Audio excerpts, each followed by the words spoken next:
Live stream and start the recording of the conference. And we have This conference will now be recorded. 1 minute to 6 o'clock.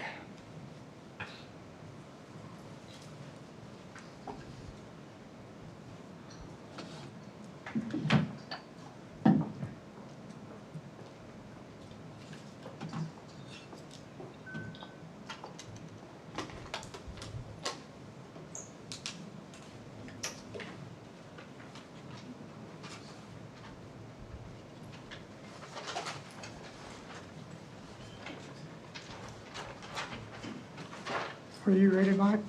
Yes, sir, we're ready. This time I'd like to call the August 24th, 2021 Planning Mission to order. Roll call. Manson, Present. Garrett, Here. Templin, Lane, Here. Milborn. Here. Schultz. Here. Fisher. Here. Appears Commissioner Lane is absent. Oh, I'm sorry. Excuse me. Templin. Excuse me. Okay. Okay, item 3, general business. Approved Planning Commission agenda. Make a motion to approve the planning commission agenda. We have a motion. A second. We have a second. All in favor say aye. Aye. All opposed? Item B, approved minutes of the Planning Commission meeting held on June 27th, 2021. And Tim, you're not able to comment on that. Make a motion to approve the minutes from the planning commission meeting held on June 27th. We have a motion Second. and a second. All in favor say aye. Aye. All opposed? Motion passes. Disclosure of conflict of interest. Do we have any conflict of interest on this? Chairman Garrett, I have to excuse myself from item 5A, 5A? 7A, and B. You say 5A? Yes, And what was the other one? 7A and 7B. Putting yourself in timeout again? Okay. Item D, disclosure of outside communications regarding commission business. Do we have any? Nope. Okay. Item 4, call to the public. Members of the public who wish to address the Planning Commission regarding items not on the agenda may do so at this time. Any presentation is for the information purposes only, and no action will be taken, and there is a 4-minute time limit. Do we have anybody who wants to, any other questions besides what's on the meeting agenda tonight? You have anybody online? We do have somebody online, but there's no indication that they want to speak, and they did not give prior notice that they wish to speak this evening. Is the Okay. Southwest Growth area on the agenda in a different spot? It is. It's item 5B Okay, is thank that those matters. Okay, Yeah. thank you. Okay. Public hearing.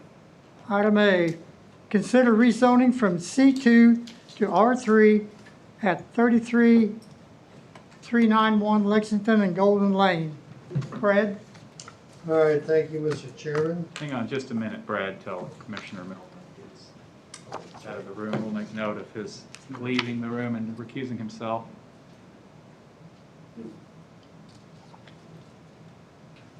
All right, make sure he's out of sight. Okay, the application's been submitted to rezone 1.3 acres of tract of land at 33391 Lexington Avenue. It's on the corner of Golden Lane in Lexington. Actually, it's a single tract, however, the tract will be split between the C2, if approved, and the R3, which is a multifamily tract. The request is being made by Mr. Dustin Baker of Alcove Development. He is in the audience tonight. If you'd like to ask him any questions after completing the staff report, it will be available. Because I'd also add that he won't be able to stay around for the site plan. He's got another commitment tonight, so I guess we could indulge a little bit of comment on the site plan. I don't want to get ahead of that, but this is an opportunity to ask him maybe a few questions before we have to leave and before we get to that. item on the agenda. The application was submitted to the city of DeSoto in July, requesting a change from C2 to R3. The owner of the property is actually Tri-Century Bank, represented by Travis Hicks, and Mr. Hicks is here this evening as well. I did include the zoning map, the current zoning map for DeSoto, which shows the property. It is on the southeast side, Lexington Avenue and Golden Lane, kind of a reverse L shape, and it is all zoned C2 Business General. And the request is, you can see on the next page in the staff report, page 3, is just the southern portion. The request to be rezoned to multi-family. Some of the, basically our C2 district is retail sales, professional services, gas stations, things like that. And that tract is currently vacant. Zoning in the area, current zoning is predominantly C2 and R1, which is the Meadows subdivision, and then also the area to the west there actually is a mobile home park, which is zoned R1. Things that are allowed in the R3 zoning, it's actually a multi-family district. However, you still can put duplexes or single-family units as well, which just allows for up to 4plexes and 6plexes, as are shown on the track to be rezoned on the screen above. Going through the review of the zoning capability factors, as I mentioned, the predominantly use in the area is R1 and C2 across the street, and then also north across Golden Lane, and also north on Lexington is C2, and then also a little bit further east is where GT's is, and that is also C2. So once again, it's R1 and C2 that are primary zoning districts in the area. I think the proposed zoning is a good transition between the C2 and the R1 district, and the Meadows subdivision, and also the Valley View area, which is across the street to a little bit to the west. Uses that could be restricted under its existing zoning. It is commercial, which is something that we certainly encourage along Lexington Drive. However, this property has been vacant for some time, so I do think it's a good transition between C2 and the R1 district to the Meadows subdivision. There's also a drainage way in between, which does provide a pretty natural drain or separation between the two districts. It's heavily treated, and also does provide just a natural buffer between potential R3 district and the R1 district. Property has been vacant for many years. It's been vacant as long as I've been with the city, and certainly has been vacant for quite some time before that. There really is no particular advantage to allowing the R3. I mean, like I said, the C2 is a pretty highly sought after district. However, we have an application, we have an applicant that's going to develop this property. City staff certainly encourages infill of vacant tracts whenever we have them in the city. We're seeing a lot more infill within just the core area of DeSoto. This is something that we simply encourage. It's encouraged by our comprehensive plan that we fill in uses in the vacant tracts. There will be no extensive or change to our street system. There won't be additional taxation or usage of our water lines or anything like that. Development, when we talk about the site plan, will have to extend sewers into the area. That will be on their cost and all be done within the city right away. As far as parking goes, we require 2 spaces per dwelling.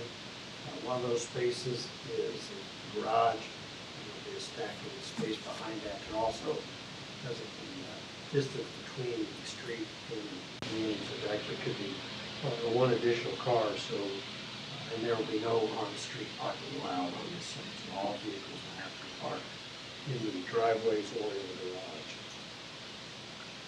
Rezoning from C2 to R3 will not significantly increase or decrease the potential environmental harm.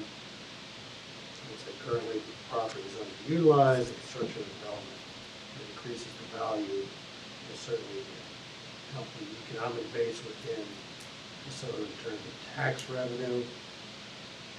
But also as far as the uses around, I don't see any staff's opinion that the change yard 3 would not increase or necessarily decrease anybody's property values in the area.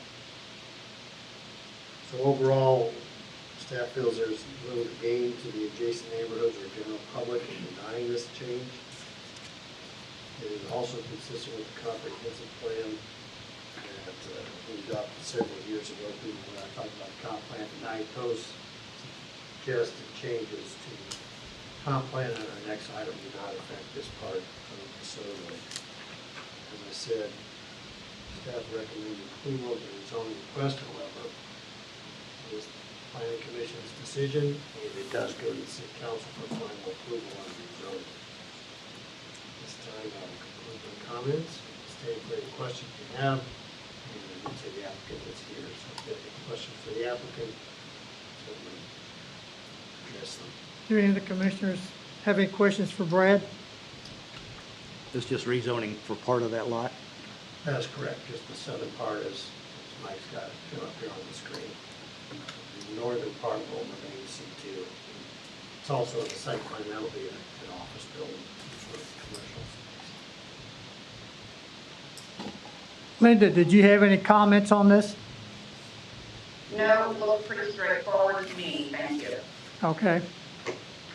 Well, at this time, if there's no other questions for Brad, I'd like to open up the public hearing. If you have any questions, come up. Certainly do. Come up, state your name and your address. Kevin White, 8745 Golden Lane, DeSoto, on the corner, basically down Golden Lane. This seems a very dense set of apartments that go in a pretty small place. The total track's 1.3 acres. I'm assuming that a third of it is going to be, or 0.3 of it is going to be the commercial space. That seems a very dense set of apartments in a pretty small space with already lots of traffic, and I suggest to you, the council, that it will affect everybody's property value within, 200-300 feet there.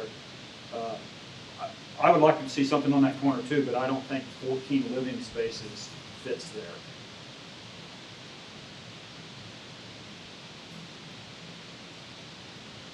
Brad, do you have any comments on that? Well, I guess we have to use the microphone here. And this is something, that Mike and I discuss as we go through these rezoning requests. As I mentioned, the property's been vacant for quite some time. And there are commercial uses, certainly right across the street. It is kind of a mixed use type of area. I do feel that the separation distance that we do with that drainage way, landscaping will provide additional trees, things like that can be planted to help soften the direct interaction between the residences in the area. We feel that's an appropriate use. We do need that infill, and I've mentioned in DeSoto. And yeah, it is a dense use, but it does fit, it does meet all our setback requirements, parking requirements. As I mentioned, there'll be no on-street parking on Gold Lane allowed, so it fits within the code requirements for DeSoto. I guess the other thing to add, Brad, is that we do have maximum unit density requirements for the multifamily district, and this is well below those. So we can, when we have adjusted those, talked about what the appropriate density is for those sorts of things. So the proposal is well below those, but it's also important to keep in mind you have to separate this zoning action from the site plan action that's later on the agenda. And I know I'm sitting here with a map behind me that shows the proposal, but in actuality, what you're doing is deciding whether or not to rezone it to multifamily. So if that action takes place and it gets rezoned to multifamily, the owner doesn't necessarily have to build this. He could build something else altogether as long as it fits within the density and the buffers and the setbacks and those sorts of things. He would be allowed to do that as long as he meets all the requirements, and there would still be the site plan approval requirement where we make sure buffers are met and neighbors aren't overly impacted. So important to keep the two items separate, the zoning from the site plan. But if we just look at what the developer's intending, it's well under the maximum density allowed in the zoning district as requested. Okay. Does anybody else want to come up and talk on this subject? I'm sorry, I gotta ask, what is the maximum density It's that will allow? 18 units per acre is the maximum density in the multifamily district. So in theory, if you approved the rezoning, he could put 18 units Yeah, on the that's 1 right. acre. Yeah. And there's no recourse for any of the people that live around it to affect that? Well, right, the recourse is, he would have to get still approval of a site plan, which is gonna be considered later in the agenda. But that's not necessarily a public hearing item, so, if this zoning I'm just talking theoretically, if the zoning gets approved and it goes to the council and they approve it, and then this developer decides he's gonna go do some other project somewhere else and another developer moves in, he would still have to come and show all the plans for his development, meet setbacks and all that, but you wouldn't get a letter in the mail notifying you, oh, this is gonna happen. So you're correct, when we do decide these zoning issues, what we need to decide is what's appropriate for any and all particular uses that could be allowed in this district, including single family. The next developer could do something less dense than this. But there's no zoning between R1 residential and letting him put 18 units on an acre. Oh, sure, there's zoning. There's a couple of zoning categories between R1 and the multifamily. There's duplex and then something that will allow a fourplex too. There's two zoning categories between those two. But tonight is a yes or no question. Yeah, that's right. You can't go back and say, we would approve this, but we're not going to approve what you've got here. True, it's kind of a yes or no question. Yeah. I mean, and I don't know if any of these other folks in this crowd are the people that got the letters. I was certainly one that did. And I can only speak for myself and my family, but that seems very open and the possibility of having way more residences on that corner than I think anybody probably wants. All right. Anybody else? This time we'll close the public hearing on this. Fred, do you have anything else to add to it? No, Chairman, I think it pretty well covers it. I guess the one thing I would add, once again, as Mike said, just about approving the zoning, the site plan is a separate item. However, looking at this, the reason why there's a 4 and a 6 and a 4 is that's all that could fit on this site with our code and our setback requirements for the site plan. So while in theory you could have 3 sixplexes, but they just the tract itself wouldn't support it. So staff was going to 3 sixplexes. This is what the developer proposed if we are back and forth. When we talk about these things preliminarily, this is what was proposed and it does work within our code. And I don't see that a 3 sixplexes would work in this location. That's all I had. Any questions? Any other questions for staff?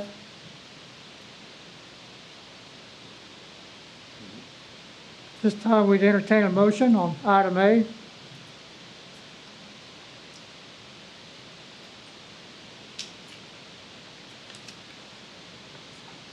Nancy makes a motion to recommend approval to city council for rezoning. We have a motion. I second. We have a second. Roll call. Manson, Yes. Garrett, Yes. Templin, Lane, Yes. Milborn, Schultz, Yes. Fisher. Yes. Motion carries. Okay. Item B, consider changes to the infrastructure plan. I guess, I mean, I put together just this brief summary sheet. As we've spoken about at the previous meeting, Mike did 99.9% of the work, so I will let him Yeah. do the presentation and then stand for questions from Sure. staff. Yeah, thank you, Brad. Just by way of background, the latest, our comprehensive plan document, the latest version of that we looked at in May of this year, where we did some revisions to future land use plans in the southwest part of the city. This action here tonight is another revision to the comprehensive plan, but really in the area of infrastructure. So I want to display for you what's currently in the future, in the current long-range comprehensive plan. So as we know, this is a plan that's produced and maintained by the Planning Commission and then recommended to the City Council for adoption. It's required by state statute so that cities have some sort of a long-range plan that they can advertise and publicize for the community's benefit to let the community know what the city feels are appropriate land use categories in the future. Future land use categories are not to be confused with existing zoning, which can be entirely different, or existing land use, which can be different than both of those other two. So the map that I'm displaying here is the future land use map that's been in our comprehensive plan. And like I said, the latest update was May, but for the large majority of the area that we're going to be talking about, so there's the area we're talking about, we've called it the Southwest Growth Area for a number of years, probably at least 5 or 10 within the comprehensive plan. Area bounded by K10 on the north and 103rd Street on the south generally, but also would include portions of the Sunflower property, which is south of 103rd as well. The future land use designations in this area has envisioned a transition from rural residential and agricultural in that area to something that's not residential. And what we've had historically are commercial uses shown at the interchange nodes and at nodes around arterial streets, business park uses, largely filling in the middle areas. Oh, I'm sorry, we forgot about Justin. Yeah, let me go grab him. Thank you. Yes, he can. Justin's already well healed in everything that I just said, so I won't feel a need to repeat. Can you start? I can. No. Sorry, Justin, I forgot about We you. forgot to get you out of timeout. Todd remembered you.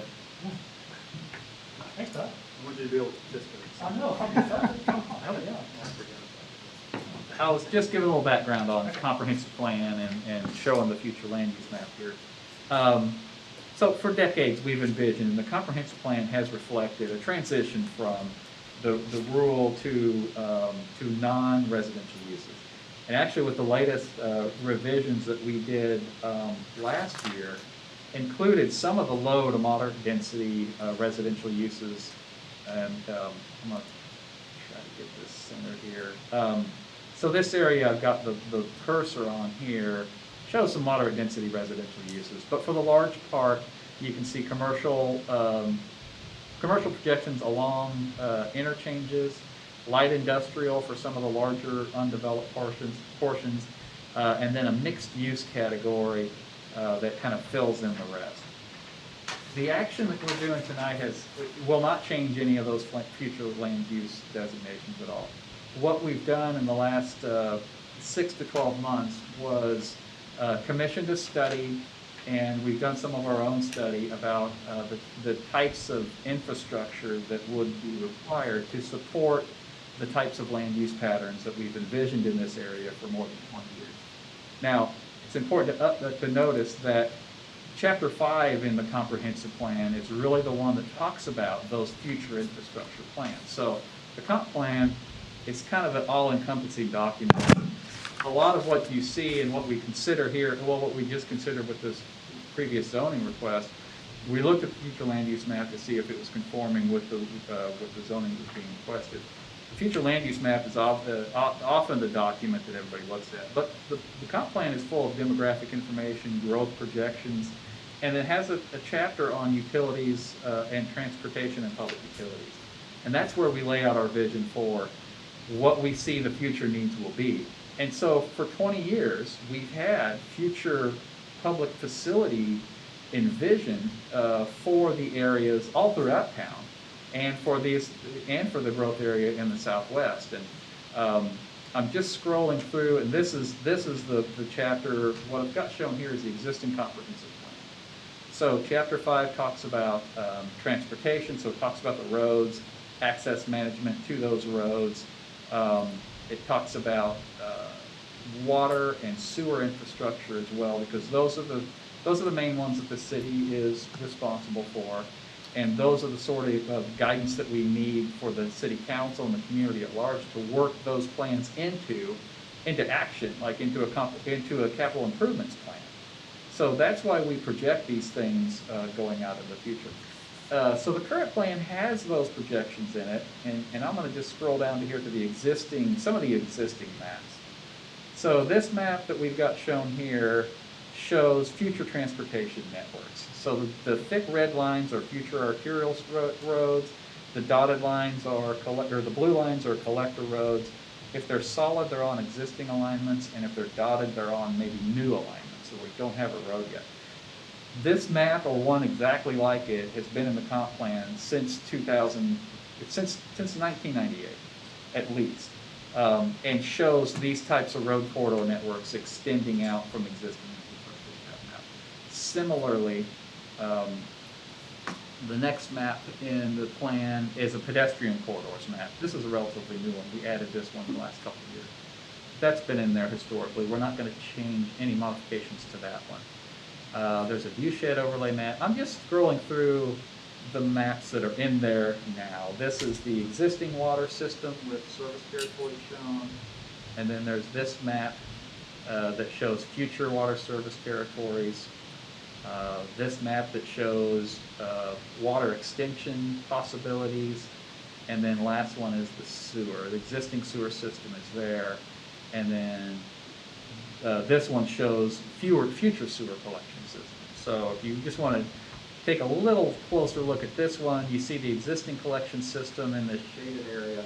All of these colored areas would be new extensions of the sewer collection system to serve, areas that are outside the current city limits and outside the current service area.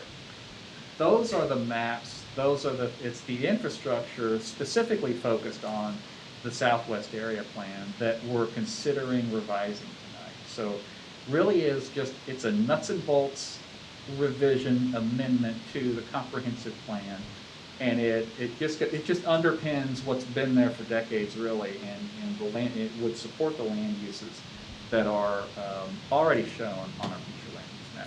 With that all said, what's in your packet is the full chapter 5, which is that transportation public facilities, and it's been redlined to show the changes that are proposed. So for the changes that are proposed, the city governing body and this board and the Chamber of Commerce and the Economic Development Council, who are separate and apart from the city, have long envisioned that Sunflower will develop someday.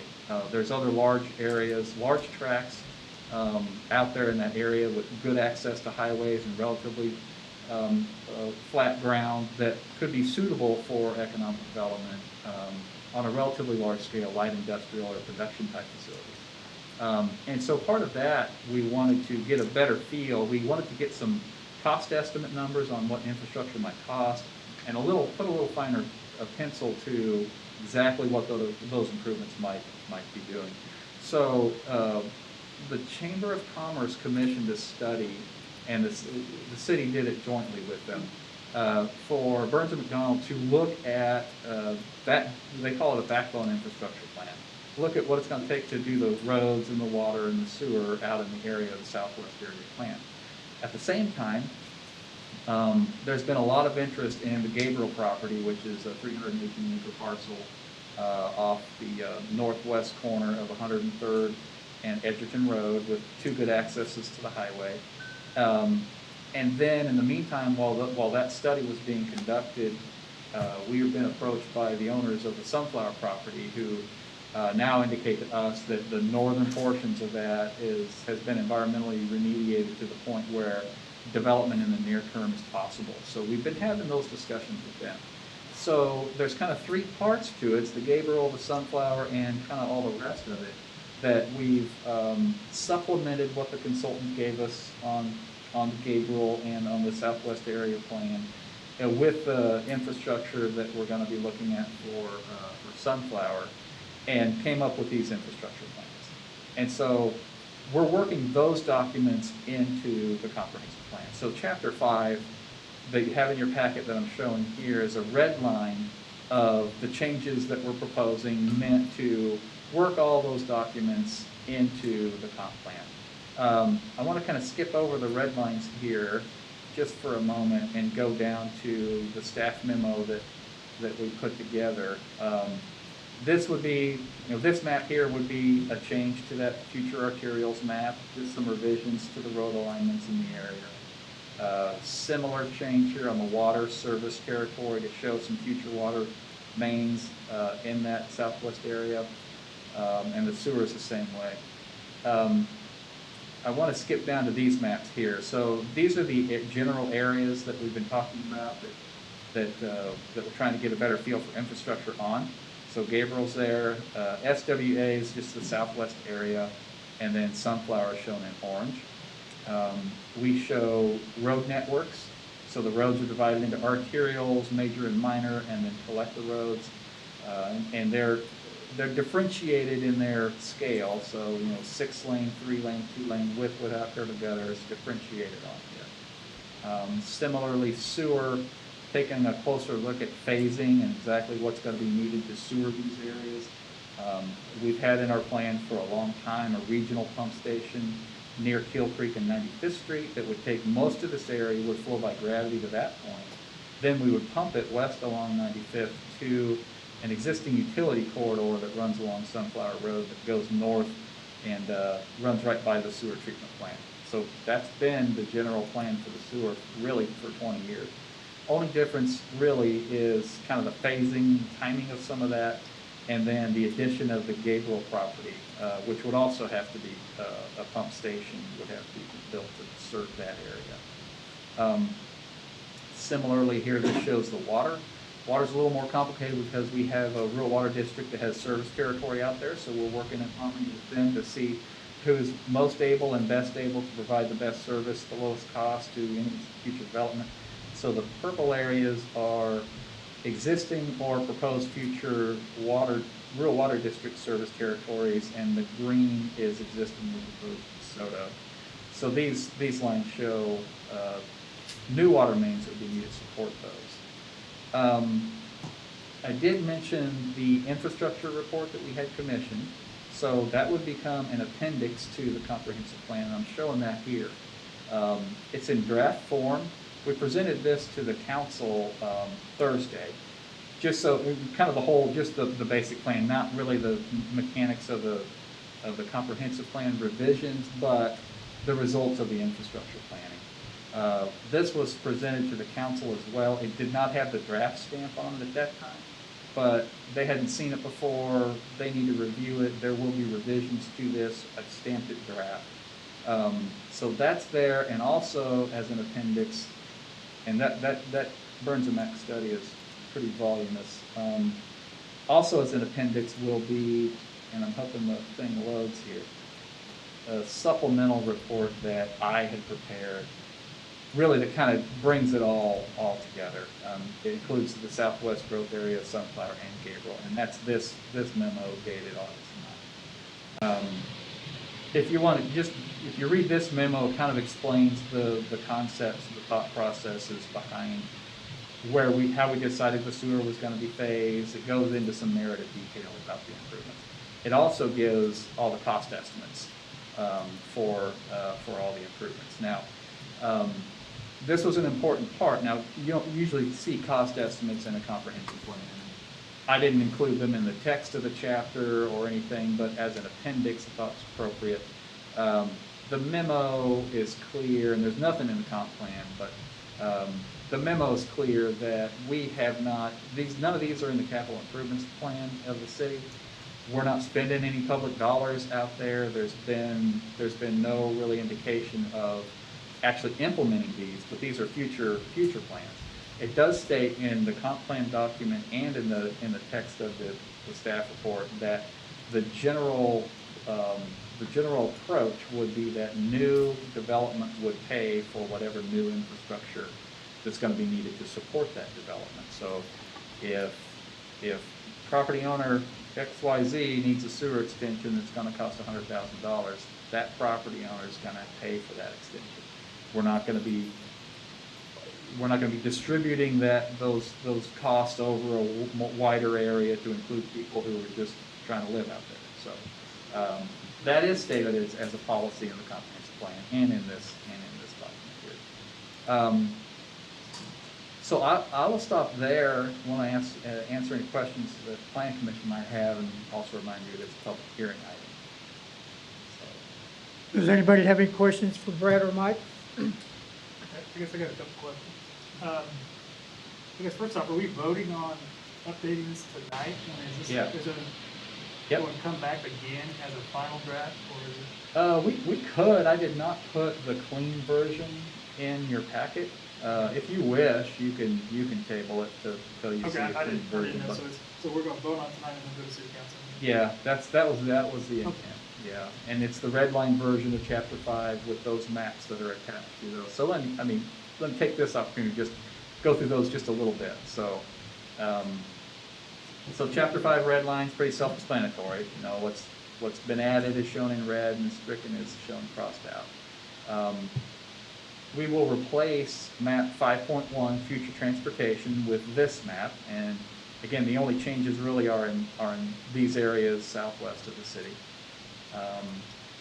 We will change this map here, map 5.6, called water accessibility. This really just shows areas that are within half a mile or a quarter mile of any big water mains. The only addition is these dotted lines here for future mains in that southwest area. This map will be replaced. The sewer accessibility map will be replaced, just to show kind of a more detailed plan. This is a simplified version of what's in the memo, but it gives the same information here. What else? We're going to be adding these. So in the text of the proposed comp plan, I did talk about the Southwest Growth Area plans. We referenced the Burns and Mack study. We referenced the memo that I prepared. And then we also generate these maps, 5.9A through D, which just look at more precisely look at the roads, water, and sewer for the Southwest area. That's what we'll be voting on tonight.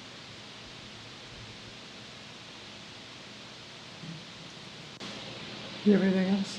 Yeah, I guess a couple of clarifications on that utility corridor on Sunflower. I guess kind of what's the status on that? I mean, that's kind of like the backbone of this. It is. plan. The sewer all hinges on it. Yeah. It really does. So, for those that aren't aware, when the Army built the ammunition plant in the 1940s, they condemned this utility corridor that runs along Sunflower Road all the way up to the river, really.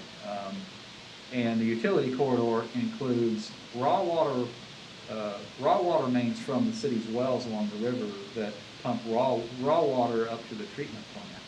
But it also includes a sanitary sewer main that runs back down toward the river. And the corridor is 100 feet wide or so. There's also power lines in there. We've been using those raw water mains for the city's water under a lease agreement with the current owners of Sunflower since 2005. We've been operating that under a lease. We're currently negotiating with them for possibility of annexing them into the city, but then also for obtaining this utility corridor, the easement, the water, the sewer line, whole cloth, everything. So it's that we're not quite there yet, but they've indicated in principle that they wouldn't be opposed to doing that. So. Okay, so there's no chance of losing the rights to that. Yes, there is chance of losing the rights. There is absolutely chance. The fallback position would be if that all just blows up. One, we have a lease that allows us to lower our water main, so that's secure.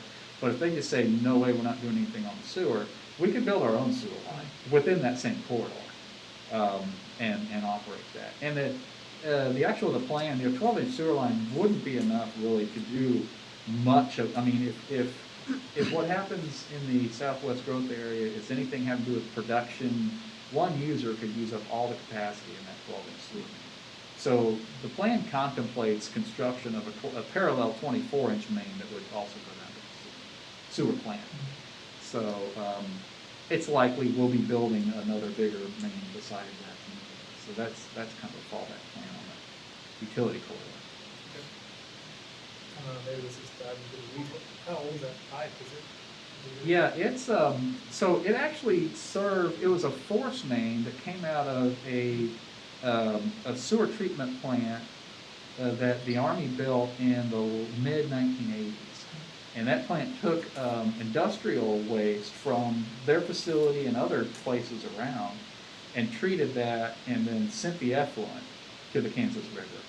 And so it really was a force main, but it flows by gravity from 95th Street on. Okay. And the weird part of that is that there weren't any manholes constructed on it, because even though it's a gravity sewer line, they didn't have a need for a lot of maintenance because they were pumping effluent from the treatment process. So it's clear water. So they didn't need a manhole every 500 feet. So the plan includes all these purple dots are we've got to install manholes along that. So that's, I'm not going to go any deeper into the weeds on that. No, I just going to see what it was. Do you have anything else, Justin? I guess one other thing, I mean, is this, a project like that, putting the manholes, and then I think also there was something in there mentioned about making that force main through the treatment plant. Yeah, there's a bit of new line with building. Is that something that, it sounds like that needs to be done to really allow this development? Yeah, it would need to be done for the first development, the first thing that needs sewer out there, and so, that's about a $500,000 is what we estimated in the plan there. We're not just gonna go do that just because, the first development will have to pay for that. Okay. The revenue streams off that or upfront cash or something would have to pay for it. Any other questions for staff? Another thing I was curious about was on the water part. There was nothing mentioned about the 4 towers that are out there. Are those not used now at Sunflower? Yeah, no, we don't use them. We used them for quite a while. We used them for 20 years or so. But since we built a new one, we don't have a use for them. Oh, I was just curious because it was talking about adding another water tower. Yeah. Would those others be usable instead? No, not really. Pretty much past their life cycle? Yeah. Mostly it's because they've got lead paint. Oh, okay. And to remediate the lead paint would Yeah. be, that's why we built the new one that we did a couple of years ago. We ran those calculations and decided we couldn't use them. Anybody else? I'd just like to say that this comprehensive plan is an ongoing thing all the time. We spend hours and hours on it. And you probably don't know, but this board is all volunteer. We don't get paid for anything we do up here. We volunteer to do this. But we do put in a lot of hours. If you don't have anything else? Then we'll open up to the public. Does anybody like to comment on any of this, on this item? State your name and address. Yes, come up here. Hi, my name is Regina Clark. I live at 8372 Frederick Court. First, I have a question for clarification. Is the city aware of any current negotiations, development, sales of Gateville Estate or the Southwest project? Do you know, are they aware of? Yeah, a lot of those discussions. Now, we are aware historically over the last 10 or 15 years that the Gabriel property has been actively marketed, you know, by the landowner, by economic development in the region. And so, yeah, we've been aware of multiple Then possibilities. just based on that, I was concerned with the agenda for last Thursday night's meeting, the 103 pages of the Burns and McDonald report initially included the line, the DeSoto Chamber of Commerce holds a land purchase option on the property until August of 2022, and the Economic Development Council is currently negotiating the sale to a development group interested in developing an industrial park on the site. However, they took that line out the day or two before the meeting, and then at the city council meeting said they had no knowledge of any current sales, any current negotiations, and said they had no knowledge of anything that the Economic Development Council was doing, which I find preposterous considering the large majority of city council members and Mr. Brungart who are on the Economic Development Council. And that's all I have to say. Mike, can you address that? No, I don't care. I don't care to look it up. There's in the economic development arena, there are things that can't be disclosed in public forum. And so it is true that the two sentences that were in there that you read are true. They are true, but I can't comment on anything further because of confidentiality.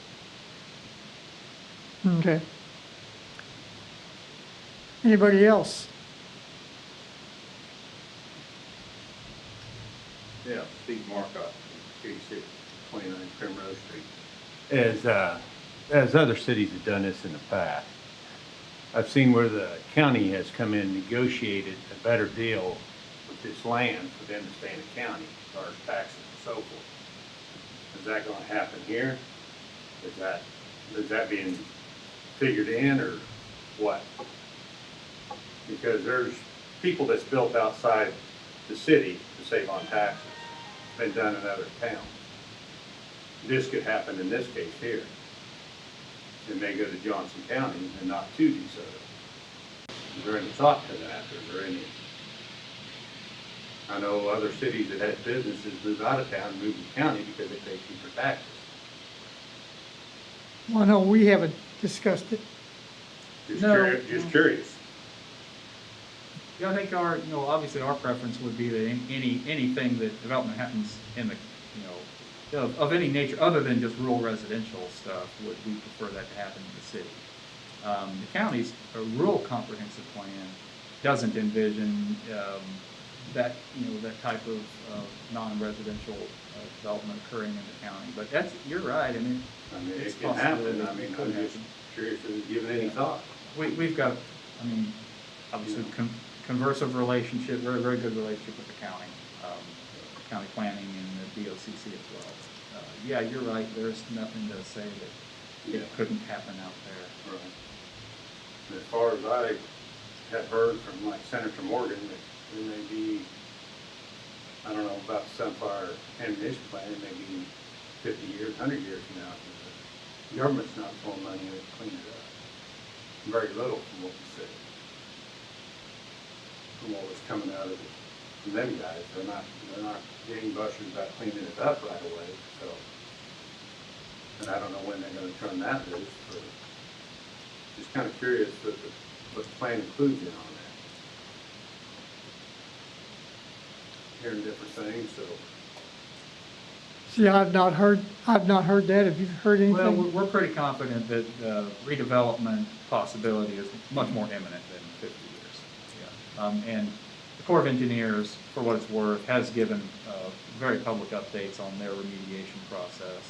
And they did purposely focus on the north end of the property so that was a potential to redevelop some of it as they remain still cleaning up the rest.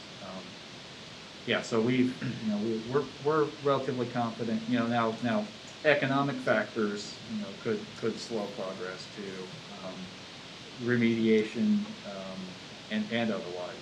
But yeah, we're relatively confident that the northern portions, the northern 1,000 acres or so, could be ready for redevelopment in the near term, and that's 1 to 5 years. Then a couple other questions. Where does 87th Street end? It merge for city limits? 87? Yeah. Yeah, Behind the school, does it's- that end at Merck's? Does 91st Street end at Merck's? No, 87th goes to Sunflower. So I guess that is the west property line of Merck there. So that's city property that Merck's in? Sorry. Yeah, the city limit currently is Sunflower Road. Okay. Yeah, it's I in this. didn't know, because there's no mark. I see the ones on the east. Yeah, there's no welcome And then, sign there. where's it on Levington? Just curiosity. On Lexington? Yeah. Clearview City is in the Okay. corporate limits of Okay. the city. Just, Yeah. like I said, there's signs to the east that tell you everything, but there's no signs to the west that tell you where it's at. Yeah, yeah, Okay. Clearview City. All right, thank you. Anybody else have any, want to come up and?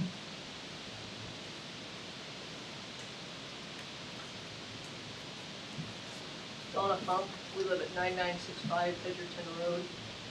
The majority of our property makes up tract 11 of the southwest growth area, so we would be significantly impacted by this. You said you had a good relationship with the county. However, when we checked with the county before we purchased the property, they had no idea of any city or DeSoto plannings to develop on that property or annex any of it in. That does significantly impact where we're at. I would like to understand, though, the report that was out that we have a copy of, that she referenced the paragraphs or the sentences missing from. Can you at least explain why they were removed when it's already been out there? I mean, it seems like you're trying to hide information. Yeah, understood. Those sentences are back.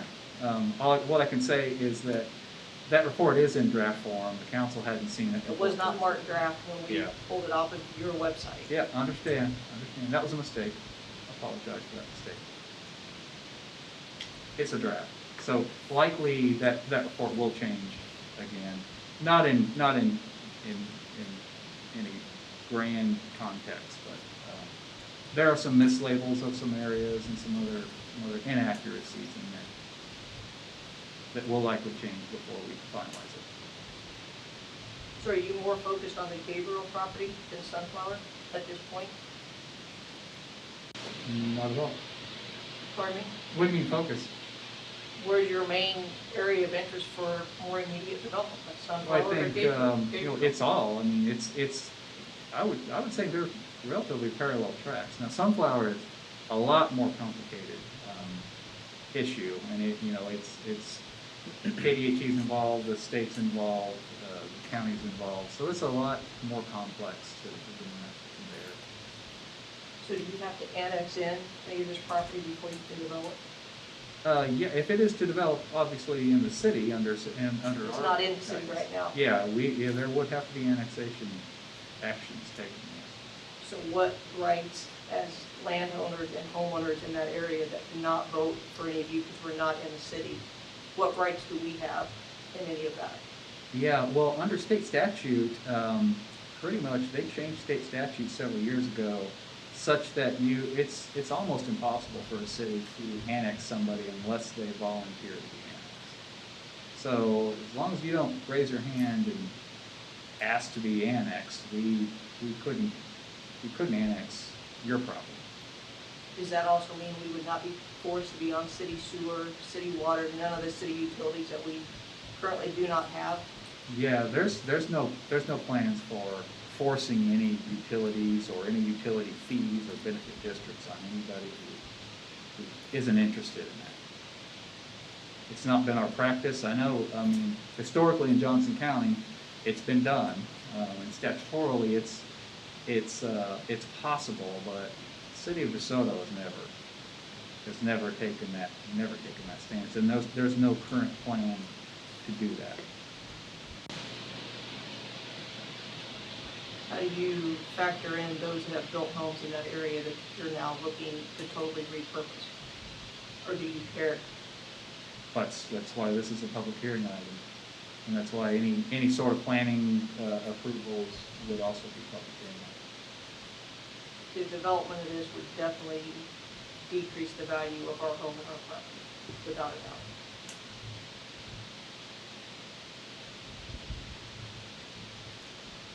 Thank you.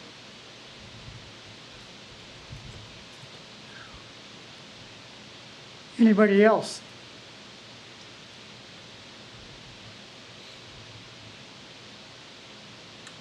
Okay.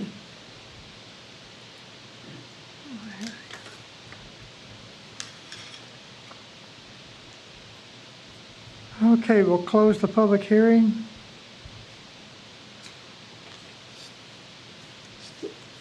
Do we have any questions for staff? Linda? No, I'm good. I think it's important that we realize this, for all of our homeowners that are around there, that this is a draft, and like you said, it's been something that's been working for a long time. It's not something that's imminent, that things are gonna happen right away.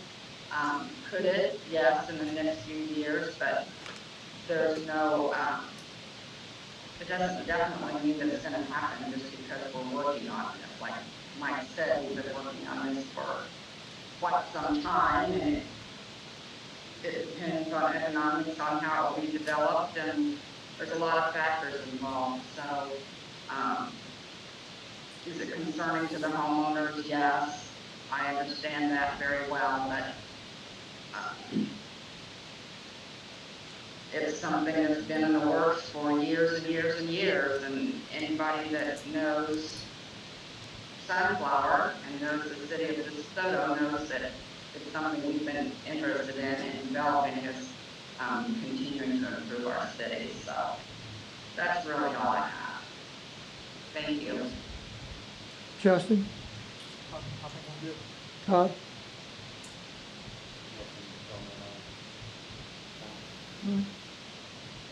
The only thing I've got is, the development of Sunflower, like Linda said, is nothing that's come up in the last few years. Since they've decommissioned Sunflower, it's been talked about basically since the day that they started doing the remediation. And when I was on the fire department, we had the contract after they dropped their fire department out there. There's a lot of land out there that was never contaminated. There was a lot that was really contaminated, but it's the development of that area it's not a new prospect by any means.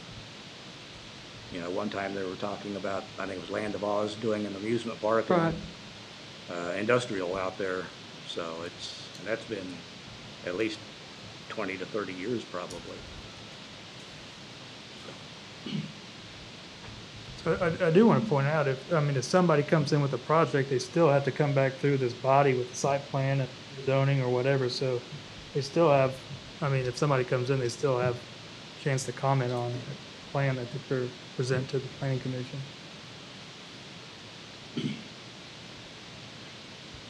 Okay, if nothing else, entertain a motion?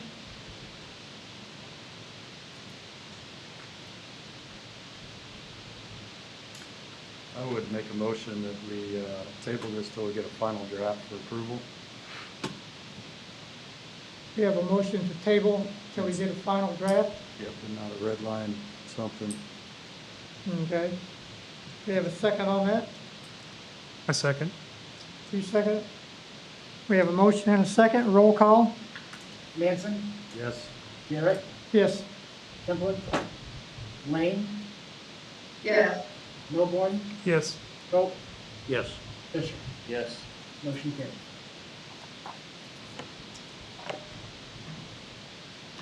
Okay. Now, old business, new business. Yeah, you gotta consider site plan at 33391 Lexington and Golden Lane. Fred?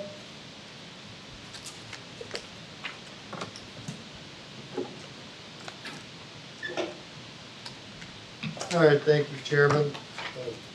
This is a continuation of the rezoning that we had earlier tonight, which is the site plan review for both tracks, the C2 tract and the potential multifamily tract. I say that the city council still need to act on the rezoning item.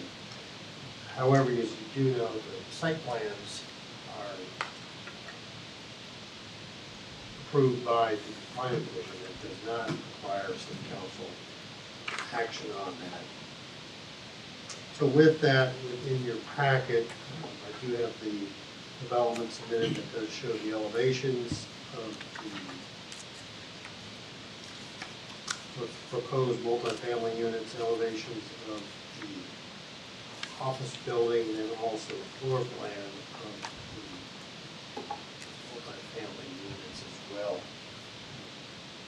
As we talked about a little bit in rezoning, the site plan includes 3 units, 2 fourplexes and 1 sixplex unit for the multifamily and in the 7,200 square foot office building at corner of Lexington and Golden Lane. The office building will front and face Lexington. The site plan shows the multifamily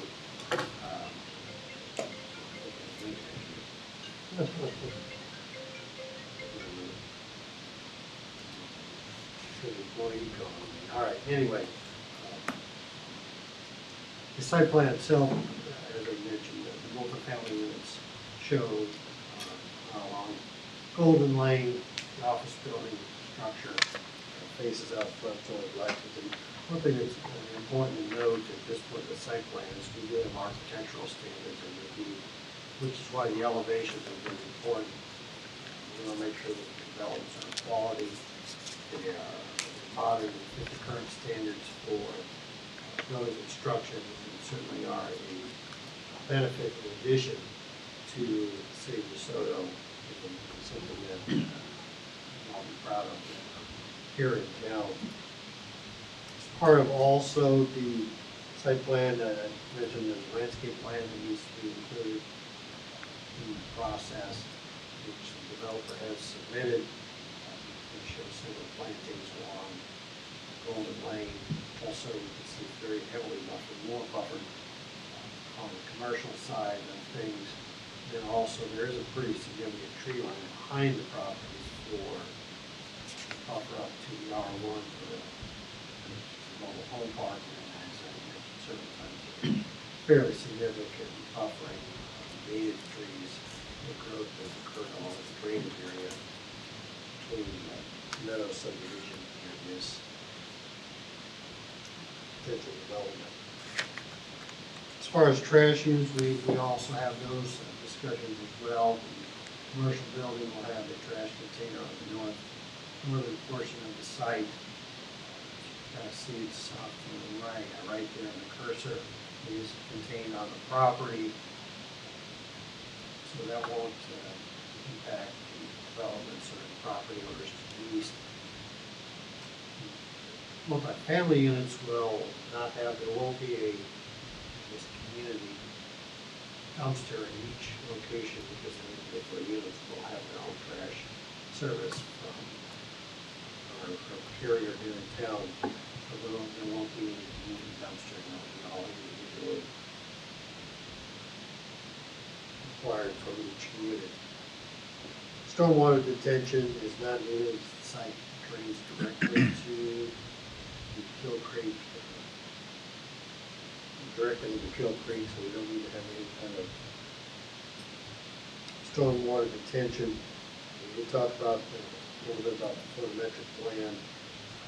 The lighting that will be included is typical residential standards will be a requirement that it will be shielded. It may not have any ambient light that spills off the site. That is true for the commercial building and for the multifamily. Public improvements, as I mentioned earlier, public sanitary sewer will need to be extended to the site. The force main that runs through that area. There will be the sidewalks that are added for the multifamilies. There's a sidewalk already on the west side along the Tri-Century Bank, so we don't need to have the sidewalks extended. Roads already paved, curb and gutter, water lines are already in place. One thing I did want to mention on the commercial building is the parking to the north of the building is not paved at this point, and it's actually either within the Lexington right away. There is actually a curb line there. The developer will need to pave that if they want those to be counted towards the required parking for the commercial building. We have allowed this for JTs and some of the other businesses along. High Doctor also has that situation as well. So we've allow that to happen, but they will need to pay that 100% of their dollars, even though it's in the city right away to count towards the parking. And that'll be something that will be taken up with, I guess, for building permit before they can, in occupancy, mention those areas and be paid prior to allowing access to the building as I mentioned, occupancy. We did talk about the architectural standards that do meet our requirements for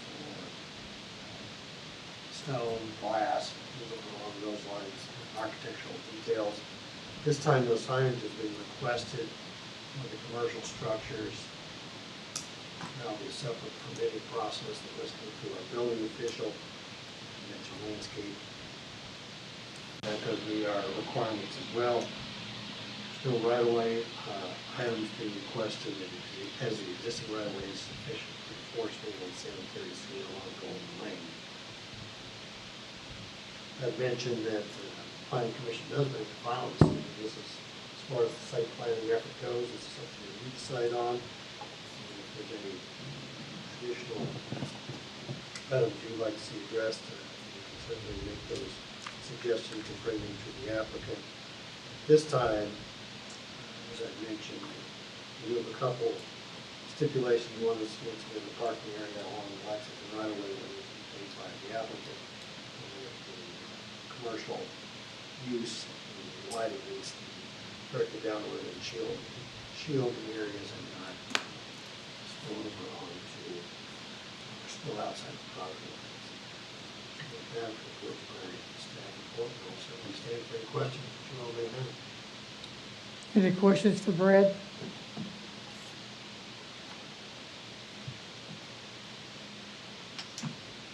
None? The only thing I see, which is, I don't know the standard, but it's the screening on the south side of the on the duplexes. It'll be on sheet L1, L51. It doesn't indicate there's a lot there. I know there's the drainage way through there. I'm just trying to visualize what that looks like. It's pretty dense right now. Yeah, it's a pretty overgrown. Once you clear a site and build a building, you know, it's left along that south side. And I don't know what our standard says related to. Well, at this point, we'll request, and that could also be part of your motion, that as much of that native vegetation remains to buffer the property owner to the south. That's sort of the intent. I don't know that at least the preliminary grading plans don't show them getting down into that area. Now, we do have some drain improvements that we're going to be making in that area. There is a fairly large drain pipe that cuts through on Valley View. We've had some issues with it, just being old, probably need to be replaced. However, let's see, the grading getting deep into that vegetated area along the drainage. So as you can see there in the picture, it is heavily, very thick native vegetation. We won't be getting into a great deal.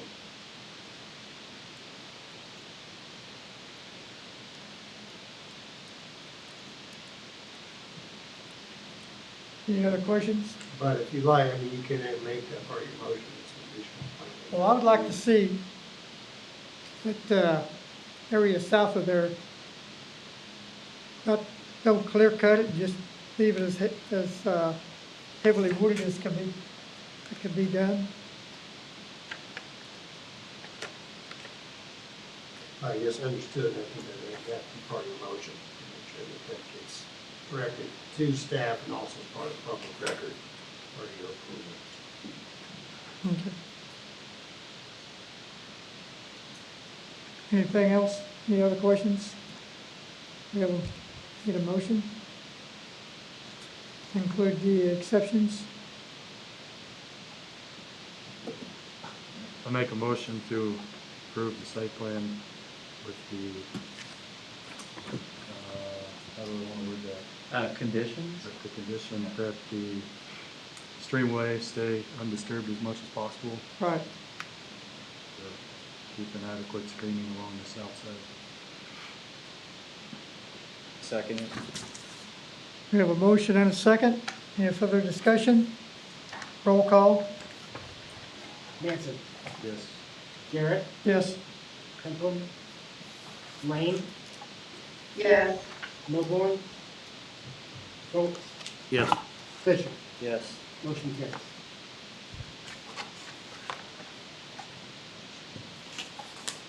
Somebody want to go get him?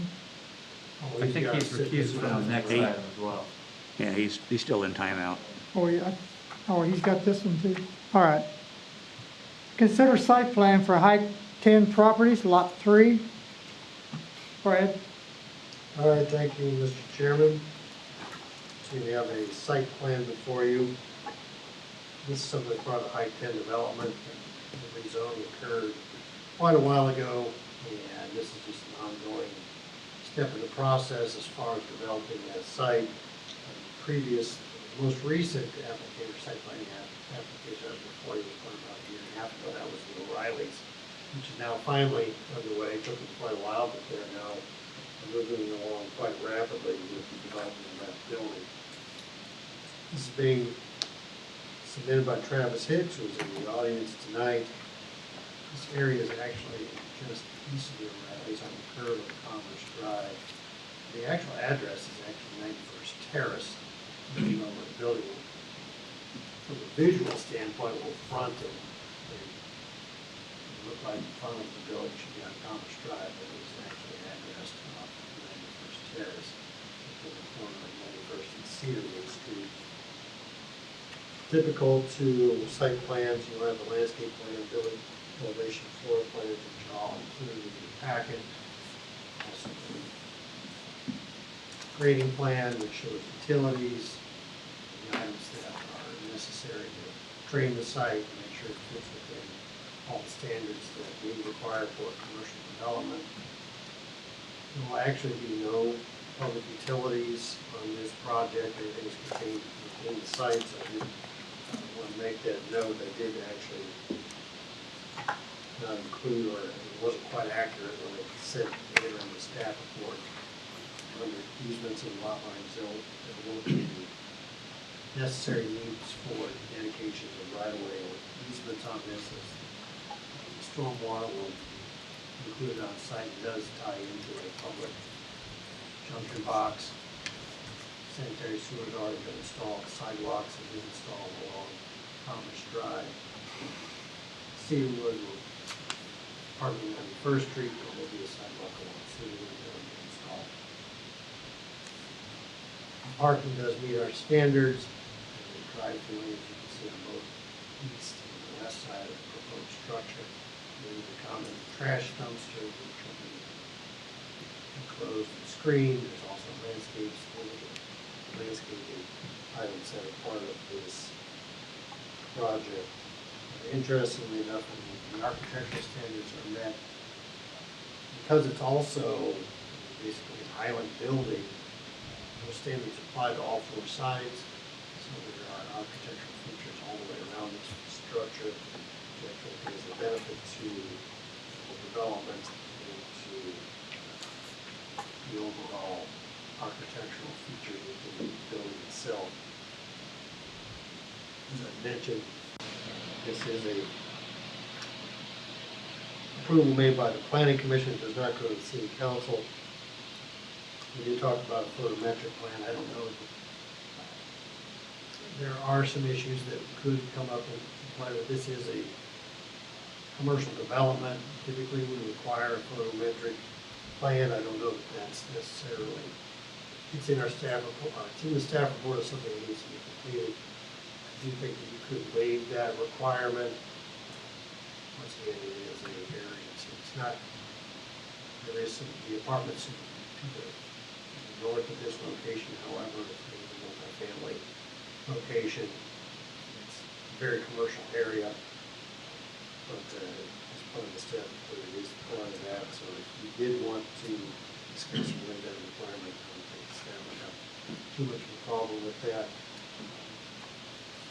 And then, of course, it should have struck that last requirement on 82 on all utility easement supposed to be dedicated there and undeeded. I'll stay for any questions you may have. Let's give the applicant here tonight. Any questions for him? Any questions for Brad? Linda, do you have any questions? No, it looks pretty straightforward at this point to me. Thank you. In that case, we need a motion. I make a motion to approve the site plan for Hike 10 Properties Lot 3. We have a motion. Second. We have a second. Any further discussion?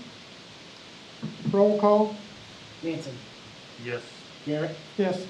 Templin, Lane, Yes. Milborn, Schultz, Yes. Fisher. Yes. Motion carries.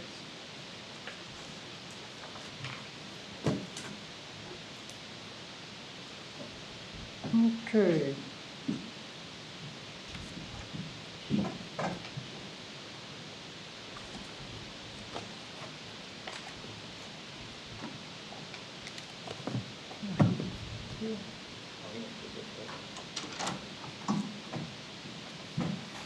Okay, on the calendar is September the 2nd, the city council meeting. September 16th is city council, and September 28th is planning commission again. Anybody have any questions for Michael or Brad? Entertain a motion to adjourn. I motion that we, or make a motion that we adjourn the meeting. Have a motion? I second. Have a second. All in favor, say aye. Aye. Aye. Motion is adjourned. This conference is no longer being recorded.